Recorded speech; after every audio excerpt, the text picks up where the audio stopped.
بسم اللہ الرحمن الرحیم۔ کوئٹہ میں پھنسے ہوئے زائرین کے لیے ہم ایک عظیم بات کر رہے ہیں۔ آج سے کچھ سال پہلے ہم بھی دو مقامات پر پھنسے۔ پہلے ہم بلوچستان کے بارڈر پر پھنس کے تو نہیں جانے دے رہے تھے، کہتے تھے پرمیشن نہیں، یہ جا نہیں سکتے۔ تو پھر بچوں نے، بیویوں نے، چھوٹے بچوں نے، مستورات نے یا سال یا با سال امام زمانہ کو یاد کیا تو ہم بلوچستان کے بارڈر سے کراس ہو کر کوئٹہ پہنچے۔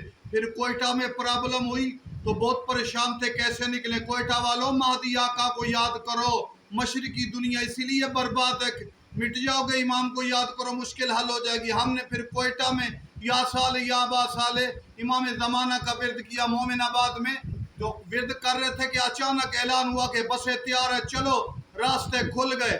تو ہم بلوچستان کے بارڈر سندھ میں بھی نکلے، پھر کوئٹہ سے بھی نکلے، یا سال یا با سال اپنے آپ کو بچاؤ، امام زمانہ کو یاد کرو۔ پوری کائنات میں تمام مشکلیں امام کی وجہ سے۔ امام کے جد حسین کے پاس جانا ہے تو مہدی آل محمد کو یاد کرو، یا سال یا با سال، یا اللہ یا محمد یا علی یا فاطمہ یا مہدی ادرکنی ولا تولکنی پڑھو، مشکلیں حل ہو جائیں گی۔ کوئٹہ سے کربلا پہنچ جائے گے۔ والسلام علیکم ورحمۃ اللہ۔